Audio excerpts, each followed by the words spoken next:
Hi folks, welcome back to the channel. If you're new here, my name is Ben and I'm a photographer and videographer based in North Wales.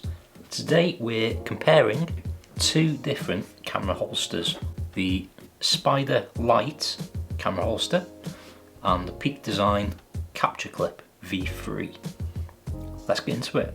First off, you'll notice that both of these have completely different connecting mechanisms, so we'll run through both of them quickly. Starting with the Spider Light, this is the plate that you connect to your camera. It's based mainly around a Artlist plate, and then off to the side it has this little ball joint which then slots into the Y-shape rivet in the holster to hold it securely. With the holster itself, you can either have it locked, so you can slide the camera in and then it's locked in place, which you can then pull up the tab to release, or you can have it open continuously so you can seamlessly put the camera in and take it back out again.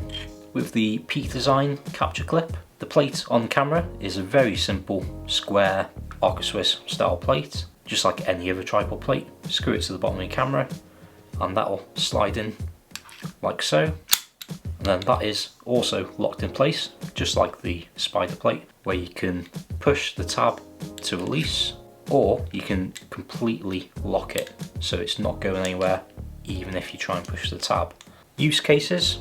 So the Spider Light is designed specifically really to be attached at the hip on a belt, so you can then stick the camera into the holster and go about your business. I'd say this one is far more suited to quick, busy situations. This is what I use at weddings. I have two slightly different plates, but nonetheless they're still the same ball joint and I can just switch between cameras pretty quick. The Peak Design on the other hand, I'd say this is far more suited to having on a backpack strap. There are specific pads that you can get to loop onto your belt and then have it on your hip normally, that way round.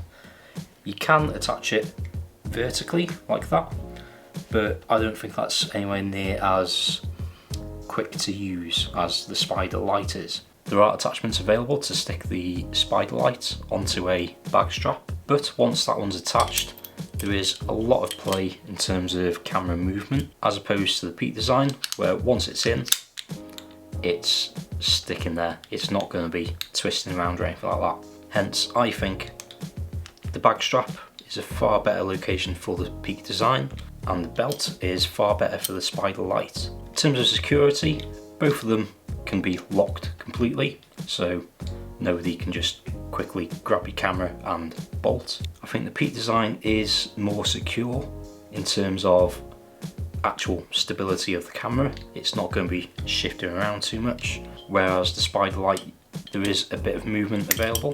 For versatility, as I mentioned, the Spider Light is what I use at weddings. It is far easier to use in terms of quickly switching between cameras in a very fast-paced shooting environment, whereas the Peak Design might just slow you down that little bit, seeing as you need two hands to carefully take your camera back out. In terms of hiking or riding the bike, I'd say the Peak Design is far more suited to that, either on the back strap or on the hip. You know that it's in place and it's not going to be jolting around too much. And when you are out walking, just for those occasional shots, it's no extra hassle at all to use the other hand just to push in the button and slide the camera out. Price wise, these can be very similar. I've just checked on Amazon, and at the moment the Spider Light system, which comes with the holster attachment itself and the camera plate, these are currently £95. I don't know if that's something to do with troubles in the production line at the moment with the pandemic, but I picked mine up about a year ago for £70. And then the Peak Design, you can get these in both silver and black.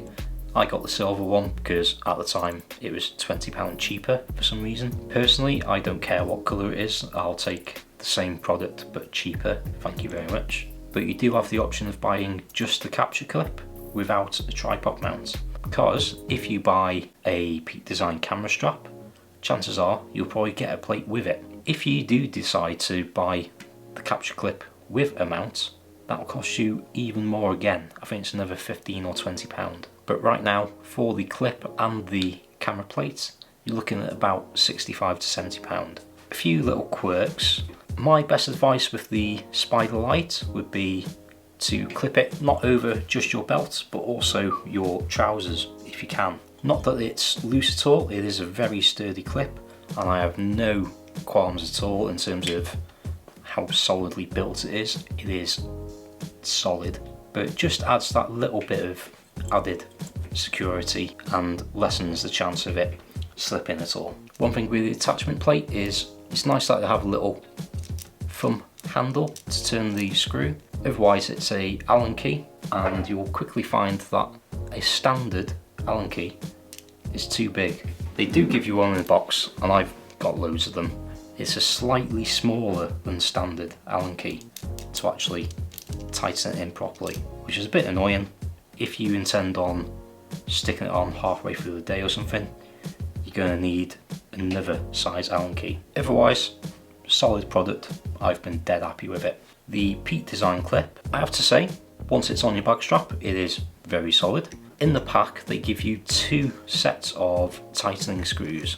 So they give you these ones, which are designed more for turning, tightening with finger and thumb, and they give you some standard screws with an Allen attachment. This thing basically lives on my bag strap, so I'm not going to be continuously ticking it on and off, so I use the normal screws, simply because I don't want to be accidentally knocking the wider screws and potentially loosening it.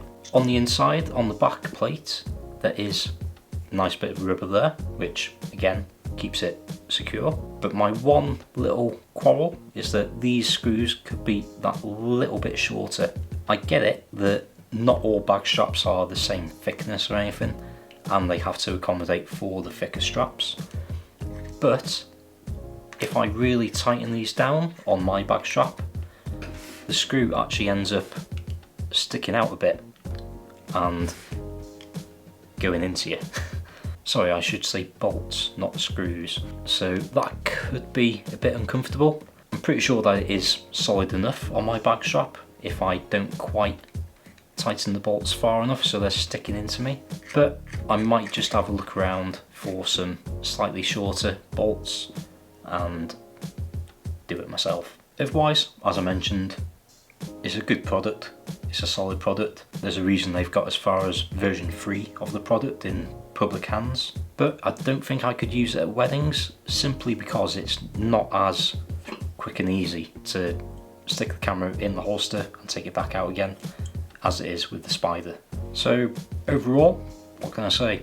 They're 2 very different designs with very different strengths. For me, they serve very different purposes, and I'm very glad that I have both of them. In the future, I would like to invest in another Spider Light or Spider Pro. For weddings, it would be far easier to have one either side, a camera either side. At the moment, I just have the one bracket and 2 cameras. So being able to actually use both hands, which does happen, I'm not going to have to put my camera down somewhere and hope for the best. I can have both of them with me at all times and then still go about what I need to do. So there we are. I would fully endorse both of these products. I'll leave Amazon affiliate links down below if you want to check them out. And yeah, that's it. So thank you very much for watching. Hope you liked the video. Hope it helps you decide whether you're after one or the other. If you'd like to see more videos like this, please do consider hitting subscribe down in the bottom corner there, just under my cup of tea. Give it a like if you liked it. Leave a comment if you've got any thoughts on these products or if you think there's something that I've missed. And otherwise, until the next one, be good, stay safe, get creating, and I'll see you in the next video.